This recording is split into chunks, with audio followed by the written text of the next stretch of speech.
10 WWE wrestlers who refused to win at Wrestlemania. Number 10, AJ Styles vs Chris Jericho. Now, heading into AJ Styles' Wrestlemania debut, fans were convinced that AJ would secure a huge win over Chris Jericho. AJ was the firm favorite for the matchup, as this was his first ever Wrestlemania matchup, and it wasn't as if Jericho needed the win, as his popularity and star power couldn't be touched during this time.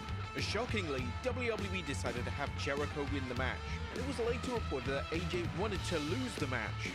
Was this because AJ wanted to show that he was a team player? Well, potentially. It may have also been that AJ was of the belief that he shouldn't just walk into a prominent spot on the WrestleMania card and just win, and it was his duty to do the honors. Number 9, Mark Henry vs The Undertaker. One of the names that was pitched to end the iconic streak of The Undertaker was Mark Henry. Henry wrestled The Undertaker at WrestleMania 22 in a casket match, and when this news first surfaced, fans were stunned, as there was no way on paper that Henry was going to defeat the legendary Undertaker in his, well, own match. And according to Mark Henry, during an interview with Heavy, the creative call of Henry defeating The Undertaker was very close to happening, but ultimately, he would turn it down. It was close, and there was some conversation about me being the one to break the streak, and if they would have asked me, I would have been like, hell no, I don't want to carry that weight. And Henry, just like several other names who have turned the offer down, realized the magnitude of the win. Conquering the streak at that time would have arguably been bigger than any world title win. That's not something that talent were comfortable openly accepting, which is completely understandable. Number 8, Kane vs The Undertaker. Kane was a name that The Undertaker loved working with. This affection ran so deep that The Undertaker reportedly wanted Kane to break the streak on more than one occasion. It's believed that WrestleMania 20 was one of the events discussed for this to take place, and it was even rumored that The Undertaker wanted Kane to break it at a subsequent WrestleMania event. Kane was well established for being one of the most selfless pro wrestlers of all time, so it was hardly a surprise that the man said no thanks. Kane had such an elite reputation in this regard, and when The Undertaker put over his kayfabe half-brother on a number of pay-per-view events in 2010, this was likely The Undertaker's way of giving Kane a lap of honor. Number 7, The Rock vs JBL. Now, in 2005, as WWE were putting together their creative plans for WrestleMania 21, one of the ideas WWE was sold on was JBL defending the WWE title versus The Rock. Now, The Rock was basically retired at this point in time, but WWE believed that this would reignite the product to make fans interested in what WWE were offering. The initial creative plans legitimately called for The Rock to win. However, with The Rock having extensive commitments in Hollywood, it's unknown how this would have worked. Of course, the Great One turned the match and the huge win down, and instead WWE would commit to making John Cena the new face of the company, which was 100% the correct call. Number 6, The Undertaker vs Roman Reigns. WrestleMania 33 was designed to be The Undertaker's final ever WWE match. He was going to wrestle Roman Reigns in the main event of the show, and he insisted on putting Reigns over in the biggest way imaginable. Winning the main event match was simply out of the question for the dead man, and he wanted to go out by putting over the new face of WWE. Whilst his mentality was appreciated, the match itself did neither man any favors, as it was a complete letdown. The dead man wasn't just in the right place physically or mentally to deliver a high-quality match, and this led him to having several more matches down the road. The Undertaker has spoken at length regarding how bad he felt for messing up Reigns' big moment. Whilst The Undertaker may feel extremely bad, in the long run it failed to hinder either man's legacy or status in WWE. Number 5, John Cena vs Bray Wyatt. It's a common consensus that Bray Wyatt should have defeated John Cena at WrestleMania 30. Cena had no reason to win this match, and Wyatt winning such a huge match on the grand stage could have been an incredible moment for him. 6 years later at WrestleMania 36, the two would have a rematch, and it was almost as if Cena went out of his way to make Wyatt look good as humanly possible. The two collided in a wild yet fun Firefly Funhouse match, and the match acted as a study of Cena's character and persona. The initial plans for the match were for the two to collide in a regular 1v1 matchup, and if this was indeed planned, then Cena would have done the favor and wouldn't have hesitated in putting Wyatt over.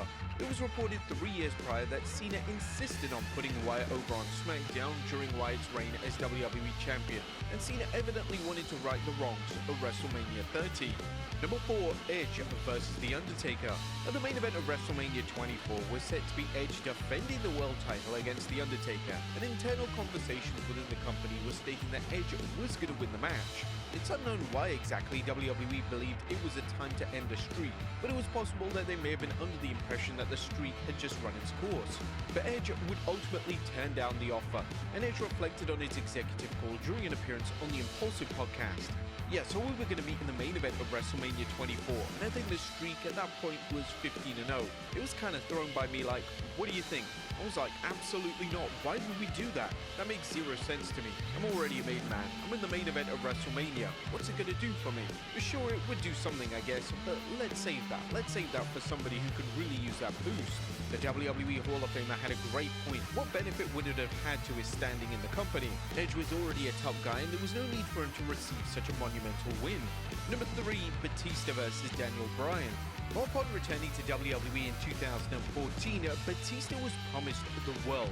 He was promised a main event match versus Randy Orton at WrestleMania 30, and he was promised a world title reign. And naturally, due to the rise of Daniel Bryan, some of WWE's promises would be broken. Batista would end up tapping out to Bryan in the main event of WrestleMania. Now, according to Batista himself during an appearance on MLW Radio's Writers' Room, it was his call to put Bryan over in the main event. And the Animal took issue with WWE's call to follow up the win with a poorly executed angle on Raw the next night. Here's what I hated about the whole Daniel Bryan thing. We did the thing at Mania, which was great, man. I wanted to put him over. I agreed to tap out to him. It was no big deal. I never made a big deal out of it. The thing I made a big deal out of was what we did that deal that night. The next night, after he'd gotten off a stretcher, gone through hell the whole night, it wasn't his call, but they wanted him to come back not selling anything. Like not selling that he was sore or beat up or injured. Nothing.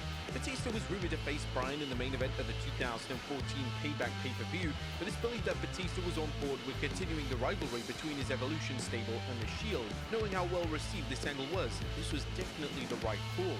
Number 2, Daniel Bryan versus Kofi Kingston.